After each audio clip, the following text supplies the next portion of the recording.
Right? A very good morning all of you. Today we will discuss about principle of Wheatstone bridge. तो आपके सामने लिखा है Wheatstone bridge. तो wheat मतलब क्या होता है? हाँ, व्हीट मतलब बोलिए। हाँ बोलो भाई। व्हीटस्टोन क्या है? एक वैज्ञानिक है और वैज्ञानिक के ने क्या किया, एक सिद्धांत दिया। व्हीटस्टोन ने एक सिद्धांत दिया और उस सिद्धांत में जो डायग्राम बनता है वो एक पुल के समान आपको दिखाई देता है ना। इसलिए इसको बोलते हैं प्रिंसिपल ऑफ व्हीटस्टोन ब्रिज। ठीक है, तो ऐसा कुछ भी नहीं है जैसा मैंने आपको इसके पहले भी बताया। तो व्हीटस्टोन सेतु का सिद्धांत, यदि किसी समांतर चतुर्भुज की चार भुजाओं द्वारा चार प्रतिरोधों को संयोजित कर दिया जाए तो सेतु की संतुलन की स्थिति में किन्हीं दो संलग्न प्रतिरोधों का अनुपात शेष दो संलग्न प्रतिरोधों के अनुपात के बराबर होता है। इसे व्हीटस्टोन सेतु का सिद्धांत कहते हैं। तो ऐसे में कभी कोई बात समझ में आएगी नहीं। ठीक है, क्या बोलना पड़ेगा? नियम क्या है, ये सिद्धांत क्या है? यदि किसी समांतर चतुर्भुज की चार भुजाओं द्वारा चार प्रतिरोधों को संयोजित कर दिया जाए यदि किसी समांतर चतुर्भुज की चार भुजाओं द्वारा चार प्रतिरोधों को संयोजित कर दिया जाए तो सेतु की संतुलन की स्थिति में किन्हीं दो संलग्न प्रतिरोधों का अनुपात शेष दो संलग्न प्रतिरोधों के अनुपात के तुल्य होता है। इसे व्हीटस्टोन सेतु का सिद्धांत कहते हैं। ठीक है, विद डायग्राम समझते हैं तब बात आपको समझ में आएगी। तो देखते हैं डायग्राम में। तो एक समांतर चतुर्भुज बना देते हैं हम, पैरेललोग्राम, समांतर चतुर्भुज।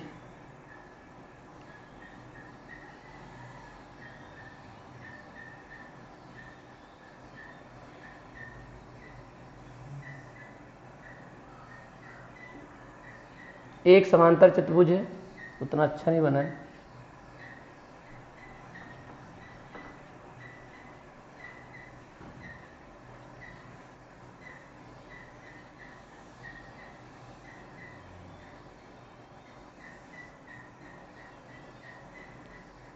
ठीक है, ये हो गया आपका एक समांतर चतुर्भुज, ए बी सी डी, है ना। और इस समांतर चतुर्भुज की चार भुजाओं द्वारा चार प्रतिरोधों को संयोजित कर दिया जाता है। तो मैं यहाँ चार प्रतिरोध संयोजित कर देता हूँ। ऐसा केवल मैं ही कर पाऊंगा, आप लोग नहीं कर पाएंगे, है ना। ये सुविधा केवल मेरे लिए है कि आपने यहाँ पर क्या कर दिया, ये देखिए, ये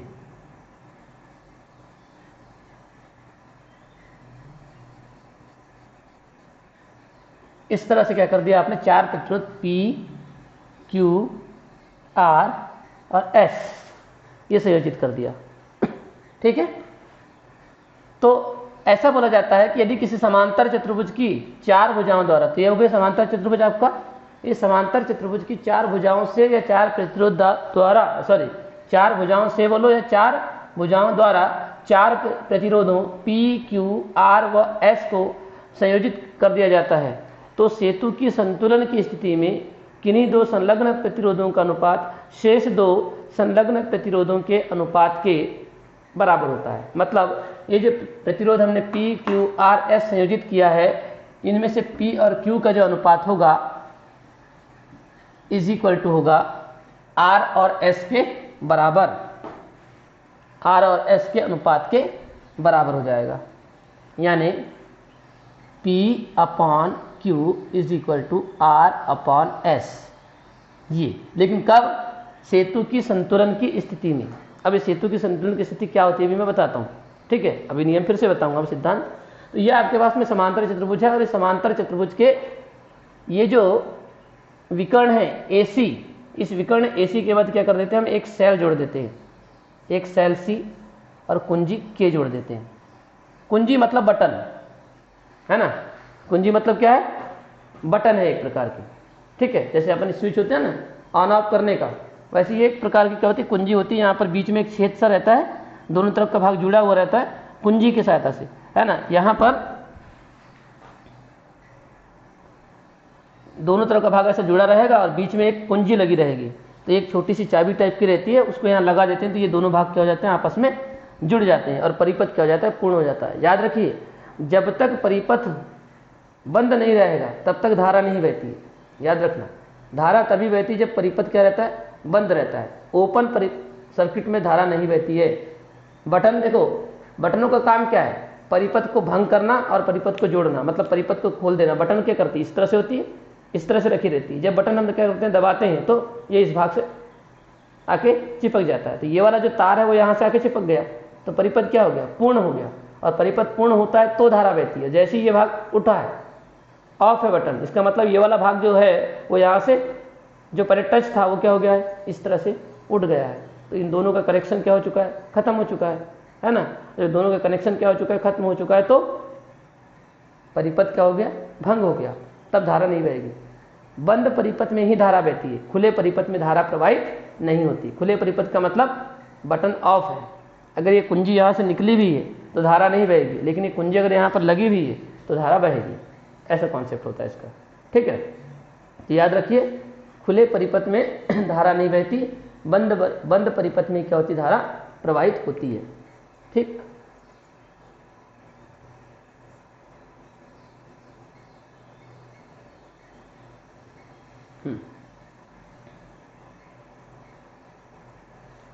तो ये आपके पास में ये विकर्ण है, विकर्ण, ठीक है। तो बताइए, ये इसके ऊपर बना सकता था, तो ये पुल जैसे दिख रहा है कि नहीं दिख रहा है तुमको, बता। ये वाला भाग अगर इसके ऊपर ऐसा बना रहता, दिखता कि नहीं, ब्रिज जैसे, बोलिए, दिखता।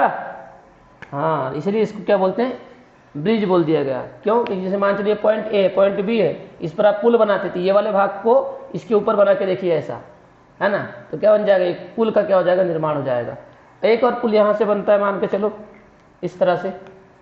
ये बी और डी जो है ये विकर्ण है, विकर्ण एसी के मध्य हमने क्या कर दिया है, ये विकर्ण बनता है एसी, हम यहाँ नहीं बना रहे, उसको ऐसा जोड़ रहे हैं ऐसा। तो विकर्ण एसी के मध्य या बिंदु ए और सी के मध्य एक सेल सी और कुंजी K1 संयोजित कर देते हैं। सेल है इसका प्लस और यह माइनस हो जाएगा, ठीक है। और ये जो विकर्ण बी और डी है इसके मध्य क्या कर देते हैं, एक धारा मापी जोड़ देते हैं। धारा मापी कैपिटल G, धारा मापी गैलोनोमीटर बोलते हैं इसको, आगे जाके पढ़ेंगे इसके बारे में। धारा मापी G को एक दाब कुंजी होती K2, दाब कुंजी K2 की सहायता से कर दिया जाता है, संयोजित कर दिया जाता है। दाब कुंजी मतलब दबाने पर वो इससे जुड़ जाएगी और हाथ उठाने पर क्या हो जाएगी, वो अपने आप ही क्या हो जाएगी, अलग हो जाएगी। इसको बोलते हैं दाब कुंजी। ये है इसकी विद्युत परिपथ पूरा।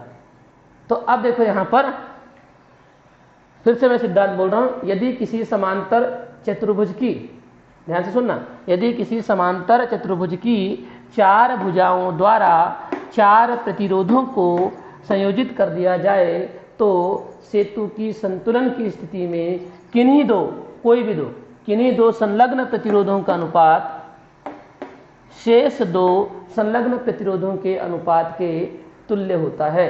संलग्न मतलब क्या होता है, संलग्न मतलब बोलो, संलग्न का मतलब क्या होता है, हाँ, संलग्न का मतलब होता है जुड़े हुए, है ना, संयोजित, इस तरह से। आज ये ऐसा क्यों दिख रहा है, बोर्ड सेट नहीं हुआ क्या? तो अच्छा, सेतु की संतुलन की स्थिति का मतलब क्या है, सेतु की संतुलन की स्थिति, सेतु की संतुलन की स्थिति का मतलब यह है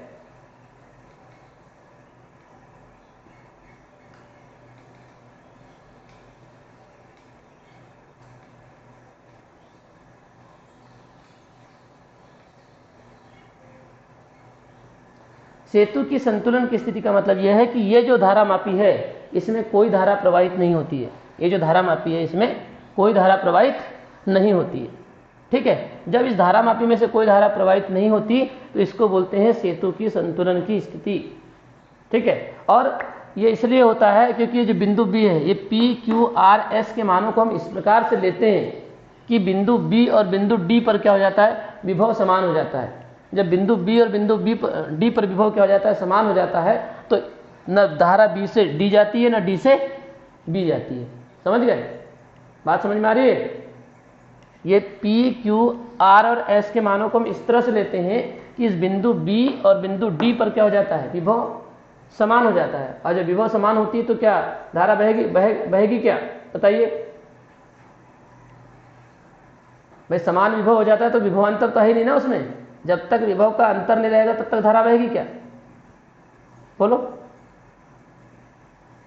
नहीं बहती है ना। जब बिंदु बी और बिंदु डी पर विभव समान हो जाएगा तो बताइए बी से डी या डी से बी धारा बहेगी क्या,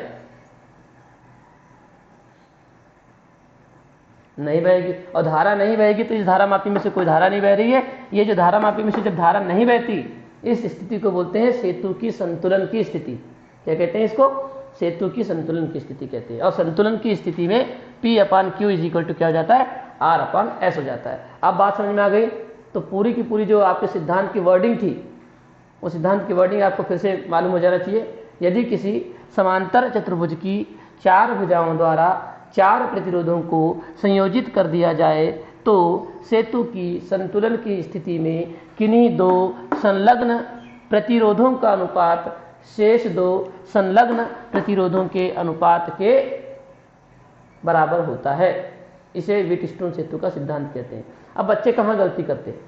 बच्चे गलती करते हैं कि यदि किसी समांतर चतुर्भुज की 4 भुजाओं द्वारा 4 प्रतिरोधों को संयोजित कर दिया जाए तो सेतु की संतुलन की स्थिति में किन्हीं 2, यहाँ तक तो ठीक है, किन्हीं 2 संलग्न प्रतिरोधों के स्थान पर भुजाओं का अनुपात कर देते हैं, है ना, और सब गड़बड़ हो जाता है।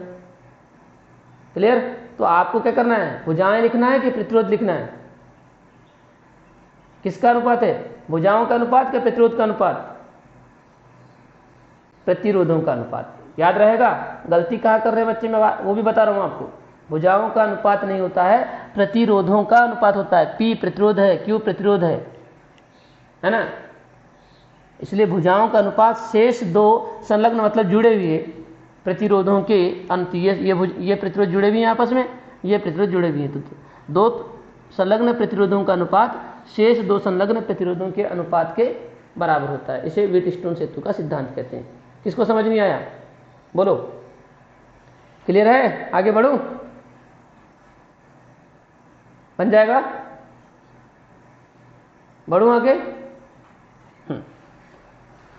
अब यहां पर इसको प्रूफ भी करना होता है। आजकल ये 3 नंबर का आने लगा है, पहले 5 नंबर का आता था, तो इसमें हम ज़्यादा कुछ बताएंगे नहीं, है ना।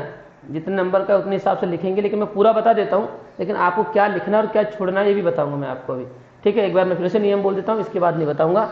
यदि किसी समांतर चतुर्भुज की 4 भुजाओं द्वारा 4 प्रतिरोधों को संयोजित कर दिया जाए तो सेतु की संतुलन की स्थिति में किन्हीं 2 संलग्न प्रतिरोधों का अनुपात शेष 2 संलग्न प्रतिरोधों के अनुपात के तुल्य होता है। इसे व्हीटस्टोन सेतु का सिद्धांत कहते हैं, ठीक है। और संतुलन की स्थिति में इस धारा मापी में से कोई धारा प्रवाहित नहीं होती। अब हम इसका थोड़े से वर्णन कर देते हैं। चित्रानुसार समांतर चतुर्भुज ABCD प्रदर्शित है, जिसकी 4 भुजाओं द्वारा 4 प्रतिरोध PQRS को संयोजित कर दिया गया है। प्रतिरोध P और Q को आनुपातिक प्रतिरोध कहते हैं।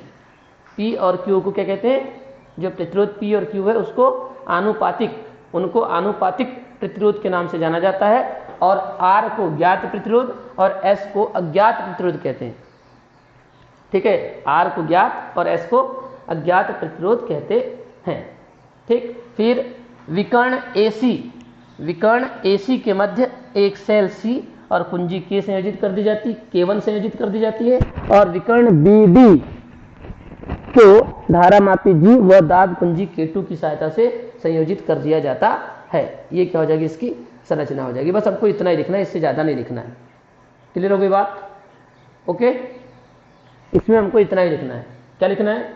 चित्रानुसार ABCD एक समांतर चतुर्भुज है जिसकी 4 भुजाओं द्वारा 4 प्रतिरोध PQRS को संयोजित कर दिया गया है। P और Q को आनुपातिक प्रतिरोध कहते हैं, R को ज्ञात और S को अज्ञात प्रतिरोध कहते हैं।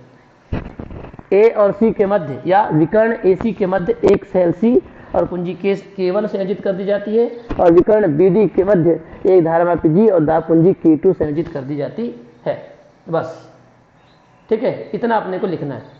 अब क्या नहीं लिखना है वो मैं भी बोलने वाला हूँ। अब होता क्या है यहाँ देखो, अब यह है सेल, इस सेल से यहाँ धारा जाएगी, तो यहाँ से प्लस से धारा निकली, ये धारा निकली I। ये धारा I जो है ये संधि स्थल B पर पहुँचती है, माइक बंद करो, संधि स्थल B पर पहुँचती है और दो धाराओं में क्या हो जाती है, बढ़ जाती है। ये हो गई I1 और ये हो गई कौन सी, I2। ठीक है, दो भागों में बढ़ गई। अब ये जो धारा I1 है ये प्रतिरोध P में से जाएगी, ये पहुँच गई देखो यहाँ पर धारा I1, ठीक है, और ये धारा I2 यहाँ पहुँच गई इस तरह से। अब ये धारा I1 है यहाँ पहुँचेगी तो क्या करती है, ये फिर से दो भागों में बढ़ जाती है। कितने भागों में बटेगी, दो भागों में। ये हो जाएगी I3 जो कि धारा जो कि प्रतिरोध Q में से जाएगी, और ये यहाँ से जो धारा बहेगी ये हो जाएगी IG।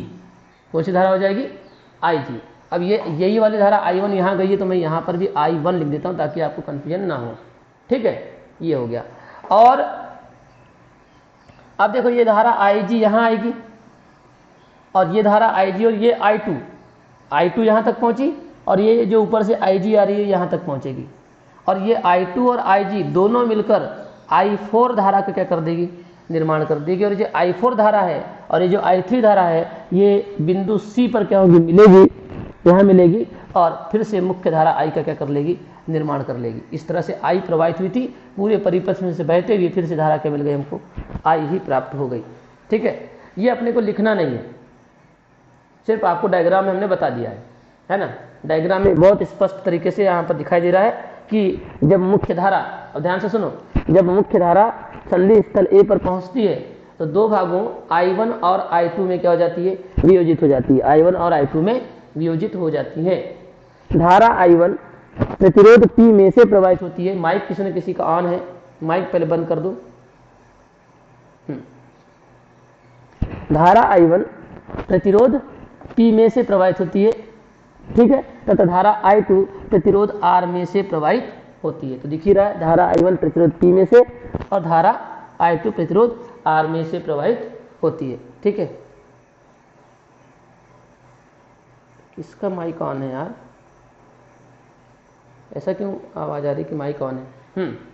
ठीक है, अब क्या होता है कि ये जो धारा I1 है ये संधि स्थल B पर पहुंचेगी और संधि स्थल B पर पहुंचने पर पुनः क्या हो जाती है, दो भागों में क्या हो जाती है, वियोजित हो जाती है। धारा I3 और IG में वियोजित हो जाती है। धारा I3 प्रतिरोध Q में से प्रवाहित होती है और धारा IG धारा मापी में से प्रवाहित होती है। फिर संधि स्थल D पर धारा IG और धारा I2 मिलती हैं और धारा I4 का क्या करती है, निर्माण करती हैं। यह धारा I4 प्रतिरोध S में से प्रवाहित होती है। फिर बोलेंगे संधि स्थल C पर धारा I3 और धारा I4 मिलती हैं और मुख्य धारा I का क्या कर लेती है, निर्माण कर लेती हैं। बात समझ में आ गई, यस और नो?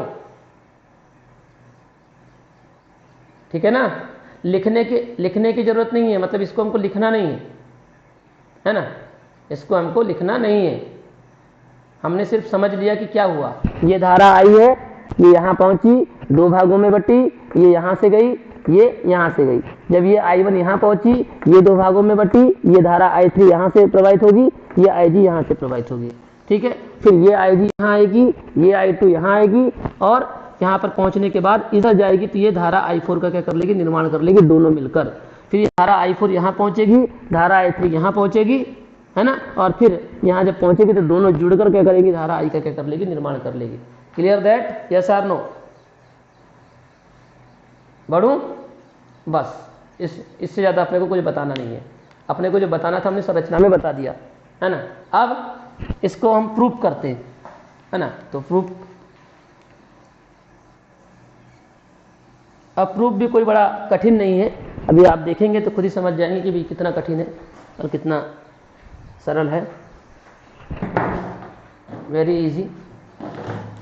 यहाँ तक किसी को कोई समस्या तो नहीं है? बोलिए, नहीं होनी चाहिए किसी को? ओके, बढ़ूं आगे।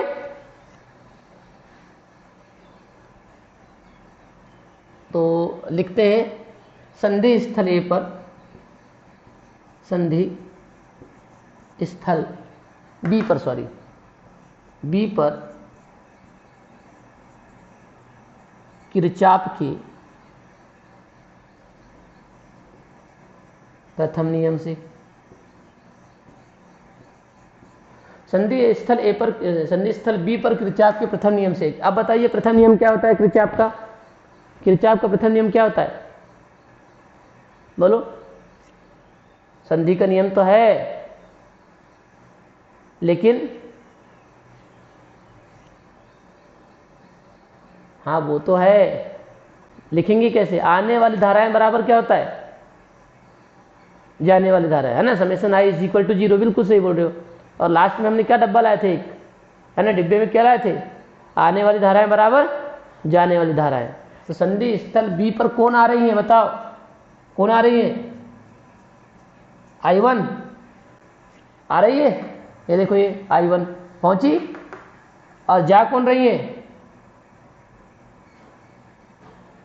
जा कौन रही है? I3 भी जा रही है और IG भी जा रही है ना। तो ये हो जाएगा I3 प्लस IG। नहीं आई बात समझ में क्या? किरचॉफ का प्रथम नियम क्या बोलता है? आने वाली धाराएं बराबर जाने वाली धाराएं। क्लियर है कि नहीं? अरे कल हमने एक डिब्बा लाए थे ना, आने वाली धाराएं बराबर जाने वाली धाराएं, कल आए थे कि नहीं बताओ? नहीं लाए होंगे तो नहीं लिखता मैं। तो फिर तो आने वाली कौन सी है? संधि स्थल बी की बात कर रहा हूं। संधि स्थल बी पर आ कौन रही है? देखो I1 आ रही है, ये देखो I1 आ रही है यहाँ, और निकल कौन सी रही है? I3 और IG। तो हमने वही तो लिखा है, आने वाली बराबर जाने वाली। क्लियर?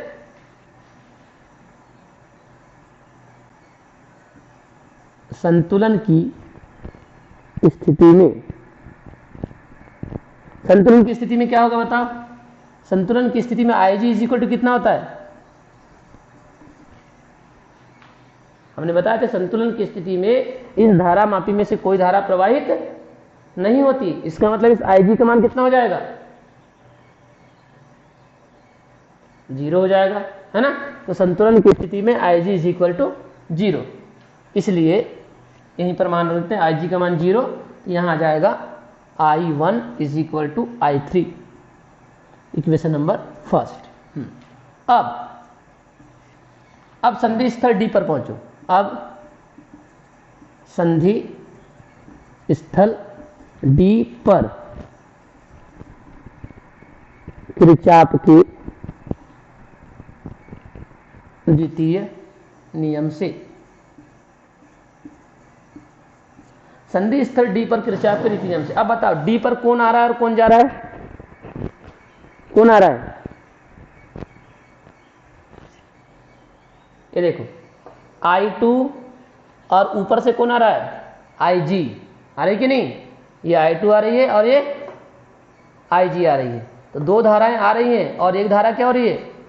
जा रही है यहां से। तो आने वाली बराबर जाने वाली, तो I2 आ रही है और IG, तो क्या आ जाएगा बताइए? I2 प्लस IG, I2 और IG को जोड़ देंगे, आने वाली बराबर जाने वाली कौन है बताओ? कौन है जाने वाली? I4, बिल्कुल, है ना। फिर से क्या लिखेंगे? संतुलन की स्थिति में, संतुलन की स्थिति में क्या होगा? IG इज इक्वल टू क्या होता है? IG is equal to 0। धारा मापी में से बहने वाली धारा का मान क्या हो जाता है? 0 हो जाता है। तो संतुलन की स्थिति में IG इज इक्वल टू 0, इसलिए अब यहाँ IG का मान 0 हो जाएगा। तो क्या आएगा? सिर्फ क्या बचेगा यहाँ पर? I2 इज इक्वल टू क्या मिलेगा? I4, equation number second. कोई दिक्कत है यहाँ तक? बोलो। Okay, yes. अब अरे लड़के लोगों को कोई दिक्कत है क्या? बॉयज आवाज नहीं आ रही है? Any problem? ओके। अब क्या होगा? लड़के लोगों के मुंह से आवाज नहीं निकल रही है, हैं? काम करा रहे हैं कि घर में खूब? हाँ, क्यों भाई, काम करा रहे हैं क्या सचिन? चलो ठीक है। अब देखो संधि स्थल, अब देखो किरचॉफ का प्रथम नियम लगा दिया, अब किरचॉफ के द्वितीय नियम की बारी है। तो किरचॉफ का द्वितीय नियम किस में लगता है? बंद परिपथ में, यानी बंद जाल में लगता है। किस में लगता है? बंद जाल में। तो बंद जाल लेते देखो, ए बी डी ए, ये देखो इस तरफ वाला भाग, ये ए बी डी ए। तो अब बंद जाल A B D A, A B D A, ये वाला दिख रहा है सबको? तो बंद जाल ए बी डी ए में किरचॉफ के द्वितीय नियम से, अब द्वितीय नियम क्या बोलता है बताओ?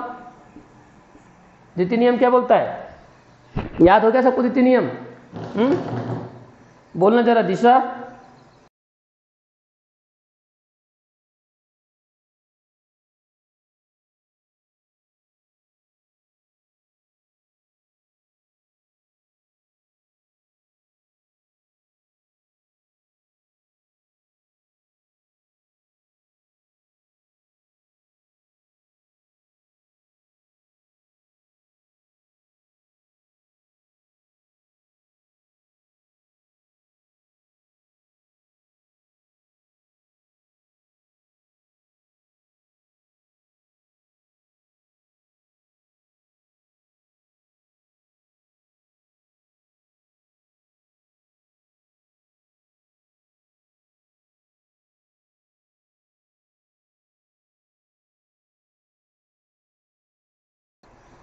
क्या होगा हमारा द्वितीय नियम? क्या होगा? माइक बंद कर दो। द्वितीय नियम क्या होगा कि धारा और उनके संगत प्रतिरोधों के गुणनफलों का बीजगणितीय योग उस बंद जाल में उपस्थित कुल विद्युत बलों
दूसरे नियम के बारे में चर्चा चल रही थी हमारी। द्वितीय नियम से लिखने वाले थे, तो द्वितीय नियम बोलता है धारा और प्रतिरोध का गुणनफल जो होता है का बीजगणितीय योग जो होता है वो उस बंद जाल में उपस्थित कुल विद्युत वाहक बलों के बीजगणितीय योग के तुल्य होता है। तो बताइए इस बंद जाल में धारा कौन सी है? A B D A. इस बंद जाल में धारा कौन सी बताओ? ए से बी जाना है, धारा कौन सी है? I1। और उसके संगत प्रतिरोध कौन है? P है। तो क्या आएगा? I1P। ठीक है। फिर A to B, B to D जाना है, A B D। बता, B से D जा रहे हैं और धारा भी क्या हो रही है? B से D ही बह रही है, वाली IG है ना। तो क्या आएगा? धारा और प्रतिरोध मान लेते हैं, धारा मापी का प्रतिरोध जो मान लेते हैं वो कितना है? कैपिटल G मान लेते हैं। तो क्या आएगा? Plus IG into G। ठीक है। अच्छा, अब A से B गए, B से D गए, D से कहाँ जाना है आपको? A जाना है। लेकिन मुझे बताइए D से A तो जा रहे हो, बंद जाल आपका जो है A B D A दिशा में है, तो आप D से A जा रहे हो, लेकिन धारा D से A जा रही है क्या? हाँ, विपरीत दिशा हो गई धारा की। और जब धारा की दिशा विपरीत हो गई तो क्या करेंगे आप? धनात्मक लेंगे कि ऋणात्मक लेंगे? ऋणात्मक। तो यहाँ क्या जाएगा? माइनस आ जाएगा। माइनस धारा कौन सी? I2 और उसके साथ में कौन है? R है प्रतिरोध, तो I2 इंटू R। ठीक है। तो अब ये बात समझ में आ गई। हमको A B D A जाना था, A टू B, तो धारा भी A टू B ही बह रही है, I1, इसलिए धनात्मक हो जाएगी धारा और प्रतिरोध I1P, ये आ गया। फिर B to D, A B D जाना था, है ना, ये लिखा है A B D A, B to D, और ये धारा IG भी कैसे जा रही है? B टू D, तो IG इंटू G धनात्मक हो गया। अब हमको जाना है D टू A बंद जाल के अनुसार, लेकिन हम जाना तो चाहते हैं D टू A, D से A जाना चाहते हैं, लेकिन धारा A से कहाँ जा रही है? D जा रही है, मतलब बंद जाल की विपरीत दिशा में जा रहे हैं, तो ये क्या हो जाएगी? ऋणात्मक हो जाएगी। तो ये हो जाएगी I2R। ये हो गया आपका दूसरा नियम। इज इक्वल टू, अब इस तरफ क्या आता है बताइए? इस तरफ क्या आता है? कुल विद्युत वाहक बल। लेकिन यहाँ पर कुल विद्युत वाहक बल है तो यहाँ पर कहीं पर नहीं है तो जीरो। जब कुछ है ही नहीं तो क्या करेंगे? जीरो लिखेंगे। कुछ रहता तो लिखते E1 E2 जो भी रहता, लेकिन अभी हमारे पास में इस बंद जाल में A B D A में विद्युत वाहक बल उपस्थित नहीं है, इसलिए यहाँ पर होता तो समेशन E है, लेकिन है ही नहीं तो क्या लिखेंगे? क्लियर हो गई वाली स्टेप? यस और नो बोलो। ठीक है। यहाँ लिख देते हैं, जहाँ G बराबर जो है हमने लिया है, यह है धारा मापी का प्रतिरोध, धारा मापी का प्रतिरोध, इस तरह से, है ना। अब इसको इधर पक्षांतर कर दो, I1P प्लस IG और ये उधर जाएगा तो I2R। Clear? Okay.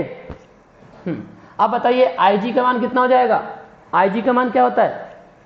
IG is equal to, अपने संतुलन की स्थिति में क्या होता है IG का मान?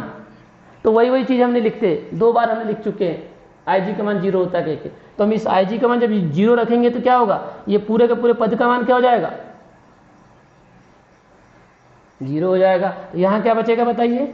I1P यहाँ बचेगा, ये तो पद 0 हो गया, इज इक्वल टू I2R मिलेगा। इसको दे देंगे समीकरण नंबर 3, और यहाँ कारण दे देंगे चूंकि IG इज इक्वल टू कितना है? 0 है। क्लियर?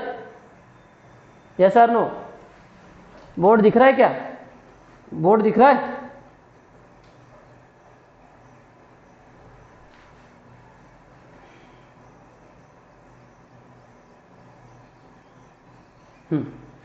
अब दिख रहा है?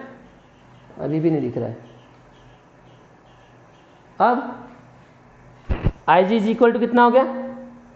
0 हो गया। क्लियर हो गई बात? चलो इसको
अगला बंधजाल कौन सा है? बी सी डी बी, ये वाला। इस तरह अभी हमने इस तरह ले लिया, ए बी डी ए, ये ले चुके हैं हम। अब ये वाला लेंगे, यहां शुरू करेंगे बी सी डी बी, बंधजाल बी सी डी बी में किरचॉफ के द्वितीय नियम से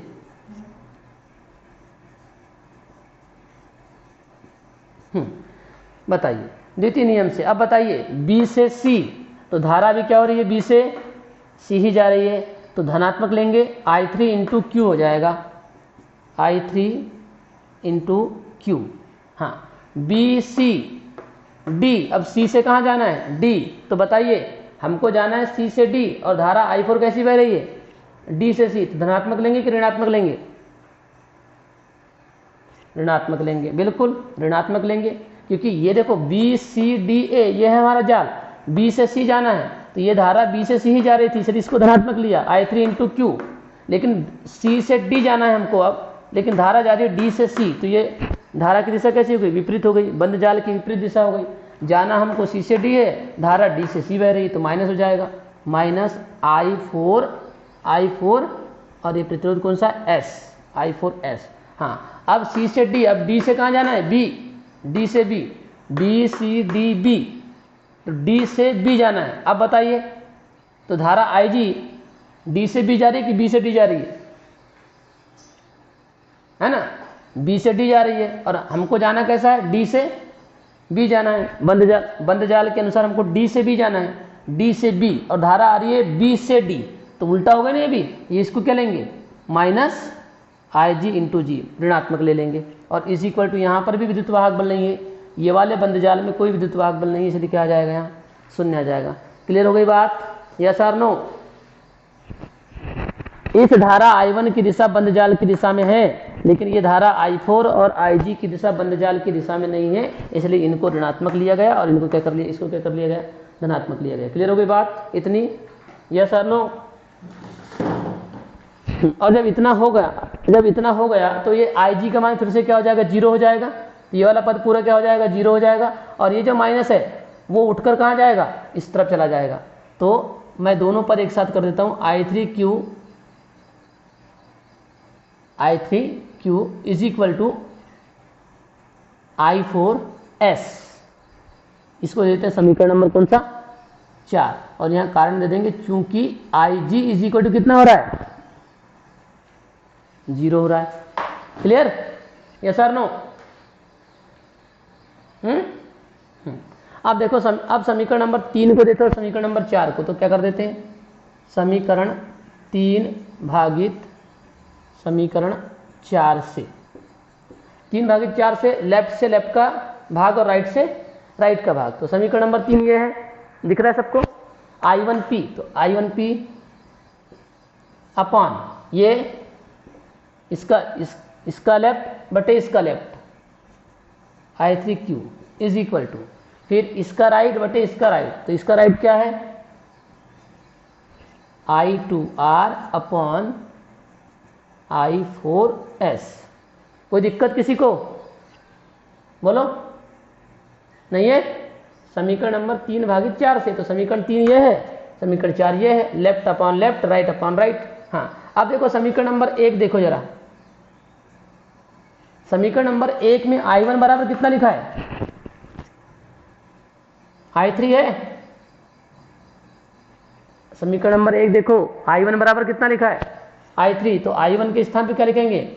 I1 के स्थान पर I3P अपॉन, और ये पहले से यहाँ क्या है? I3Q is equal to, okay, और यहाँ I2, अब समीकरण नंबर 4 देखो, समीकरण नंबर 2 देखो, I2 बराबर कितना है? I4, तो I2 के स्थान पर क्या लिखेंगे? I4R अपॉन I4R, हो गया? तो I1 के स्थान पर I3, I2 के स्थान पर I4, कहाँ से लिखे हमने ये? कहाँ से? समीकरण 1 व समीकरण 2 से लिखा है। और अब ये हाँ यहाँ ऐसा आएगा ना, बिल्कुल, हाँ ऐसा आएगा, हाँ, अब ये I3 से I3 कट जाएगा और I4 से I4 कट जाएगा, तो अब क्या बचेगा बताओ, क्या बचेगा? P/Q is equal to R/S, और ये क्या है, क्या है ये?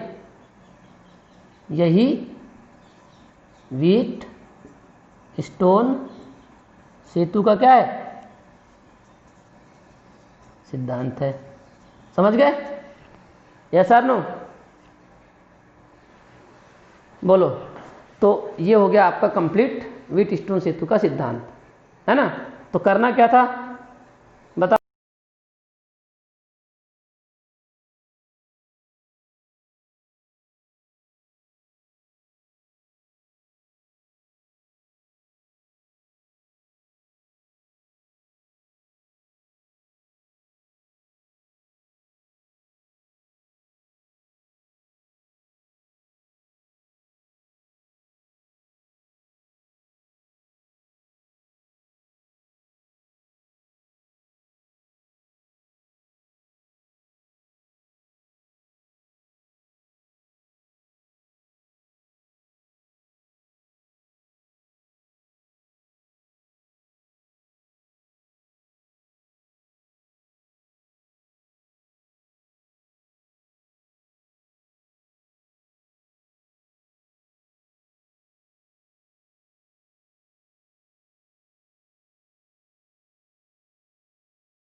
भाई बन जाएगा कि सबसे बताओ?